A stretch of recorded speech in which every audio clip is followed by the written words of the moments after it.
ដើម្បីលក្ខណៈសម្គាល់មនុស្សដែលមានទេវតាចាំថែរក្សា1ទោះជីវិតធ្លាក់ដល់សូន្យក៏ដោយមានបដិហាកើតឡើងអ្នកយករូបខ្លួនបាន2ការគ្រោះថ្នាក់ចរាចរណ៍ឬលំទឹកក៏អ្នកអាចរួចផុតជីវិតបាន3ទុំដាច់លុយក៏មិនអត់ស្លាប់តែមានច្រកចេញរហូត4ទោះទៅកន្លែងណាក៏មានអ្នកមេត្តាជួយទំនុកបម្រុងអាណិតស្រឡាញ់5មានដៃគូសង្សារឬប្តីប្រពន្ធដែលយល់ចិត្តស្រឡាញ់យើងជាយើង6រាល់ឧបសគ្គបញ្ហាដែលកើតឡើងតែងតែមានដំណោះស្រាយរហូត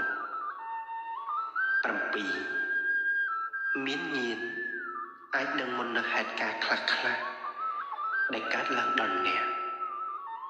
8តែមានអារម្មណ៍ថាកន្លែងនឹងអ្នកដូចជាធ្លាប់ឃើញឬជួបម្ដងហើយតែអ្នកទៅលើកទី1